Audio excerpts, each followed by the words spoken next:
Voilà, donc on va reprendre alors le cours des équations de Maxwell. Donc on est arrivé au niveau de l'équation de Poynting, d'accord, donc dans laquelle on a écrit dérivée temporelle de la densité volumique d'énergie électromagnétique plus diff de pi plus j scalaire E est égal à 0, d'accord? Donc, on a dit que ça s'appelle l'équation de conservation de l'énergie et on a dit que ça ressemble beaucoup à l'équation, donc la forme de l'équation ressemble donc à l'équation de conservation de la matière dans le cas de la mécanique des fluides ou bien la conservation de charge pour les charges mobiles. D'accord? Donc, qu'est-ce qu'il y a donc dans cette équation-là? On voit que, pour savoir lire cette équation, on voit que si l'énergie, la densité volumique d'énergie au cours du temps varie, d'accord? C'est traduit par la variation temporelle de la densité volumique d'énergie. Cette variation, elle est due à deux choses. C'est quoi ces deux choses-là? Donc, c'est la diff de pi et le JE. C'est-à-dire quoi, diff pi? C'est-à-dire qu'il y a une énergie ou bien une puissance par unité de surface qui diverge, d'accord? Donc, diverge, c'est-à-dire qui est rayonnée, d'accord? Donc, s'il y a une variation d'énergie électromagnétique, c'est que cette énergie, elle a été rayonnée ou bien envoyée vers l'extérieur du système, ça c'est d'une part, ou bien c'est qu'elle a été cédée à quelques porteurs de charge mobile qui sont présents dans cet élément de volume là où on est en train de calculer l'énergie interne. Donc, ça, c'est les deux sources, de variation d'énergie. Donc, c'est ou bien qu'elle a été rayonnée ou qu'elle a été cédée à des porteurs de charge. Et donc, dans l'équation bilan, donc la variation est due à une énergie rayonnée et à une énergie cédée aux porteurs de charge. Ça, c'est l'équation de Poynting. Il faut l'apprendre. Dans cette équation-là, donc, on a une densité volumique d'énergie et on a un certain vecteur de Poynting. Puis, jusqu'à maintenant, on ne connaît pas. Donc, on vient de déterminer l'équation. On a supposé on a compris qu'il doit exister une énergie rayonnée et une variation. Jusqu'à maintenant, on n'a pas exprimé ces deux grandeurs-là. Qu'est-ce qui est rayonné? Ce vecteur de Poynting, c'est quoi son expression intrinsèque? Comment il s'écrit en fonction de J, E et B. Et cette densité volumique d'énergie, on ne sait pas comment ça s'écrit en fonction de J, le champ électrique et le champ magnétique. Donc, on va voir tout de suite comment opérer pour faire l'identification. D'accord? Une fois l'identification est faite, on va apprendre directement les formules. Donc, on va les assembler, on va les associer ensemble. D'accord? Donc, dans cette équation, il y a un seul terme qui est connu. Le seul terme qui est connu, c'est quoi? C'est ce J scalaire E. D'accord? Donc, c'est ce terme-là, J scalaire E. Donc, c'est le seul terme qui est identifiable. D'accord? Bien sûr, zéro, donc identifié par tout le monde, mais donc le J scalaire E, c'est le seul terme qui est identifiable. Donc, pour pouvoir identifier les deux autres termes qui sont pi et densité volumique d'énergie, on doit donc jongler un peu avec les équations de Maxwell. D'accord? Donc, on dispose de quatre équations. Donc, les quatre équations sont div E est égal au sur epsilon 0, div B égale 0, rot E égale moins dérivé de B, et rot B est égal à mu 0J plus epsilon 0, mu 0 dérivé de E par rapport à dt. D'accord? Donc, l'idée est la suivante. L'idée, c'est la suivante. Comment, à l'aide de ces quatre équations-là, comment trouver cette équation-là? D'accord? C'est ça l'idée. Comment, à partir de ces quatre équations, on parvient à trouver la relation qu'on vient de faire donc par un calcul de bilan. À votre avis, on a un terme qui est J scalaire E. Là. Comment on peut identifier le J scalaire E dans ces quatre équations? À votre avis, qu'est-ce qu'on fait?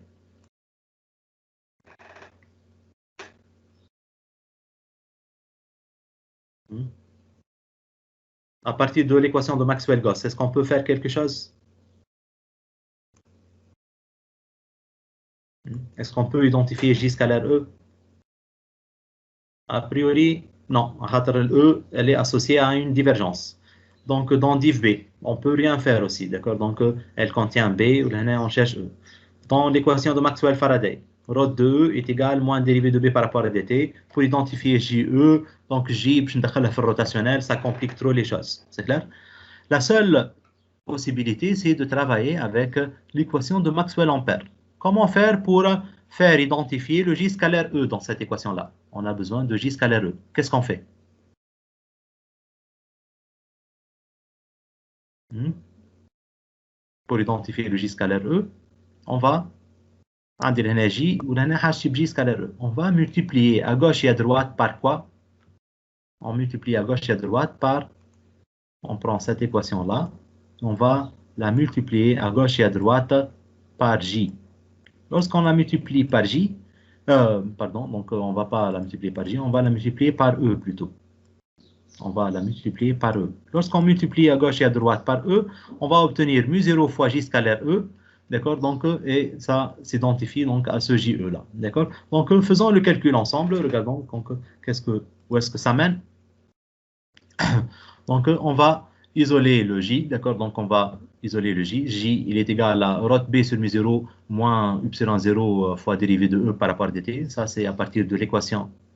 Donc, ça, c'est à partir de l'équation de Maxwell ampère. D'accord? Donc, on isole le J. Ça, c'est notre J. On multiplie par E. D'accord? On obtient J scalaire E, elle est égale à 1 sur mu0 fois rot B scalaire E. Et ça, c'est ε0 fois dérivée de E par rapport à dt fois E. D'accord? Donc, on a quelque chose qui est nouveau. Là, on a un E scalaire, un rotationnel de B. Donc, on n'aime pas ce couplage entre E et B dans cette formule. Et on a besoin donc de séparer le E ou le B dans cette formule. Donc, pour séparer E et B dans cette formule, d'accord, donc, ça m'a une identité mathématique, d'accord, donc, qu'on a fait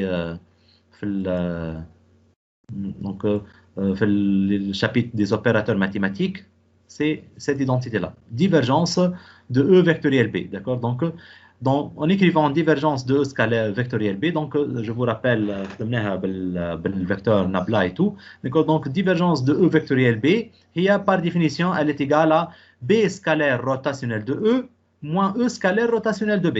Vous vous rappelez de cette identité, voilà. Donc ça va être rotationnel de E scalaire B moins E scalaire rotationnel de B, d'accord.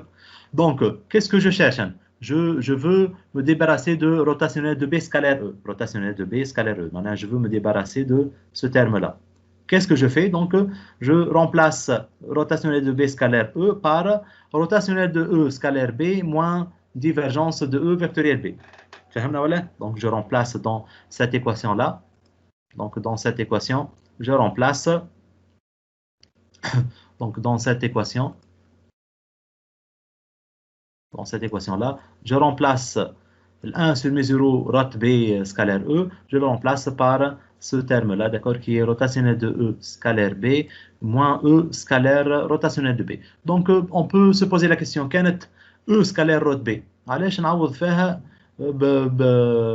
كانت plutôt E scalaire rotationnel de B علاش باش نعوضها بديف de E vectoriel B plus B scalaire rot E.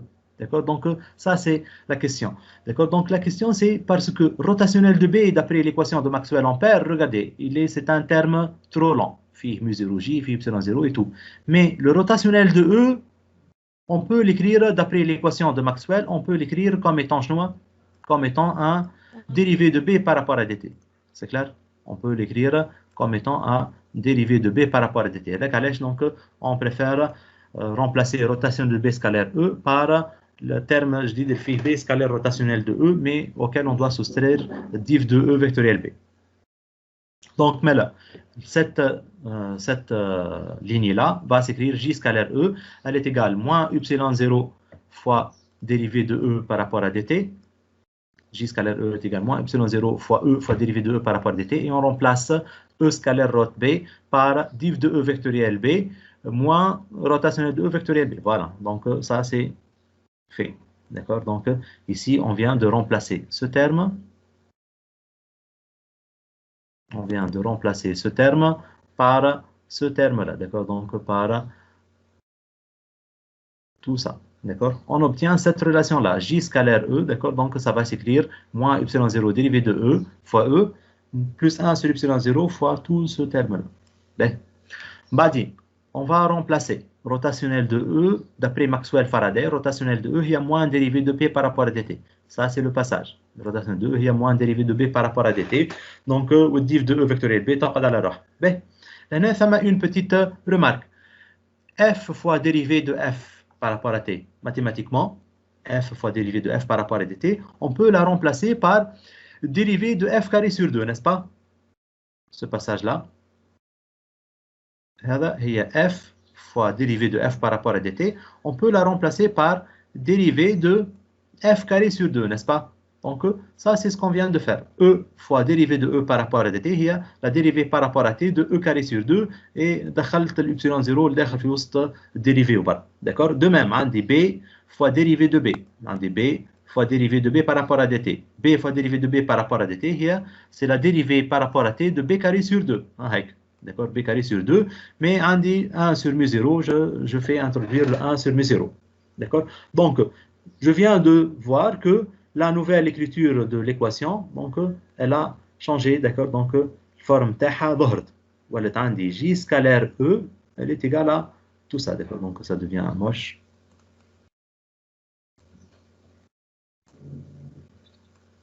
D'accord?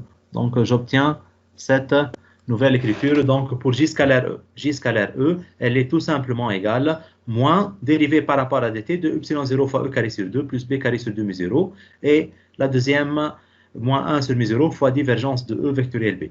Donc, maintenant, il suffit de faire une identification entre les deux équations. Donc, ça, c'est l'équation obtenue avec, après calcul. Et ça, c'est l'équation de Poynting qu'on a déterminée donc, en faisant uniquement un bilan. On a ça. Ça, c'est la deuxième équation, donc, avec laquelle on doit identifier la première.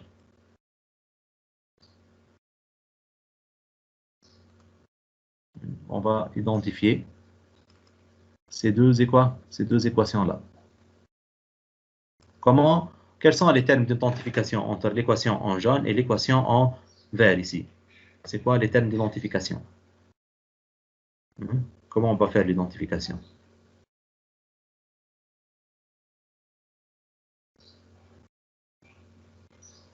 J scalaire E لهنا هي بيدها J scalaire E لهنا, n'est-ce pas? عندي moins sin moins sin moins, ben عندي لهنا une dérivée temporelle. Elle correspond à quoi la dérivée temporelle dans cette équation en haut? Elle correspond à ce terme-là. D'accord? Donc, mais là, la densité volumique d'énergie, c'est tout simplement, je vois la densité volumique d'énergie, c'est tout simplement epsilon 0 fois E carré sur 2 plus B carré sur 2 mu 0, n'est-ce pas? Ça, c'est donc l'identification entre la densité volumique d'énergie et le champ E et B. Qu'est-ce qu'il reste? Il reste donc ce troisième terme, divergence de E vectoriel B, d'accord? Donc, et là, on a un div de pi. Donc, l'identification, je trouve l'identification, pi doit être égal à quoi? Le fios de divergence. هو شنو le fios de divergence? هو الترم هذا الكل. N'est-ce pas? Donc, le vecteur de Poynting, il va être égal à quoi, le vecteur de Poynting? Il va être égal à E vectoriel B divisé par mu 0, d'accord? Donc, ça, c'est les termes d'identification. Vous êtes d'accord, Jma'a, ou là? Vous êtes d'accord? Vous êtes... donc, vous suivez ce que...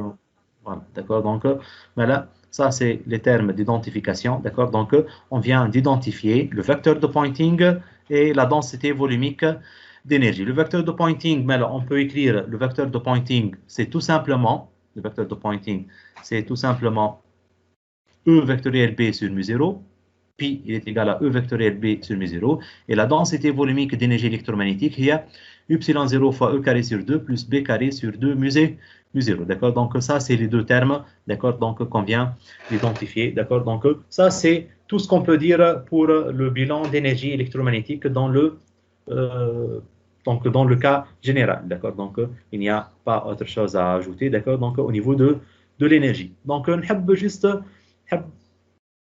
donc, qu'est-ce que c'est que la densité volumique d'énergie?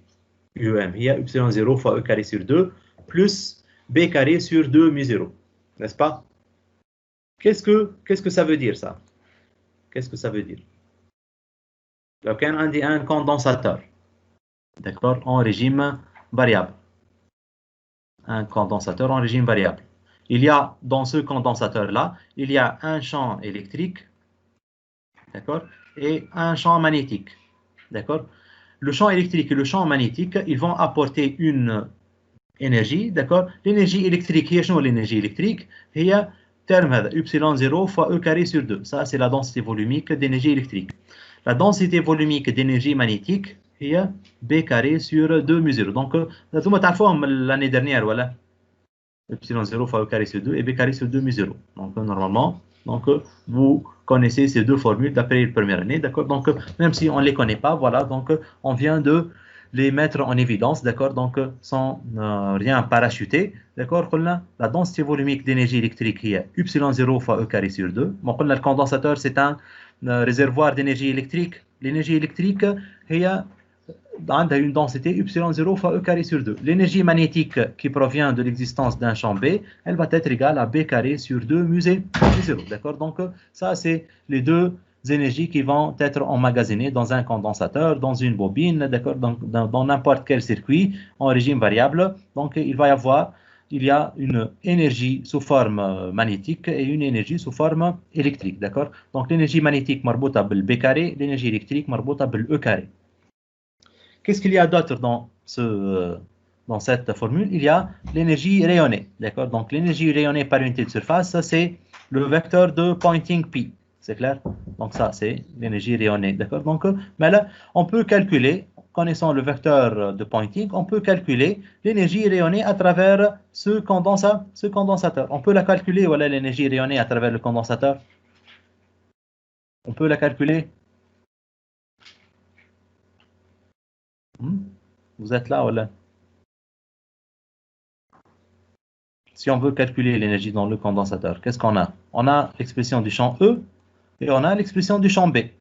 Et par conséquent, on peut calculer ce vecteur de Poynting, d'accord, qui est rayonné à travers le condensateur, d'accord. Donc là, vous avez une application, je vous invite à la lire l'application tout seul, d'accord, donc pour voir comment faire le calcul, d'accord. Donc sinon, ma famèche haja spécial, d'accord, donc fait le formule, donc c'est un simple effort de mémoire et de compréhension de la formule. Donc on dit vecteur, d'accord, de Poynting, on dit une densité volumique d'énergie, on dit une équation qui s'appelle l'équation de Poynting, d'accord, les fait div, donc dérivée de U1 par rapport à dt plus JE plus divergence de pi est égal à 0, d'accord. Donc on vient d'identifier les différents termes de l'équation. On vient d'identifier le vecteur de Poynting et la densité volumique d'énergie, d'accord. Donc ça, il faut l'apprendre par cœur, ce théorème, avec la définition de la densité volumique d'énergie et la définition du vecteur de Poynting. L'exemple, on va faire, on a plusieurs exemples. Donc là, peut-être ou في classe, l'exemple le vecteur, le champ électro, le bilan d'énergie dans un conducteur, d'accord. Donc ça vaut la peine d'être fait, d'accord. Donc peut-être bien je le fais في classe.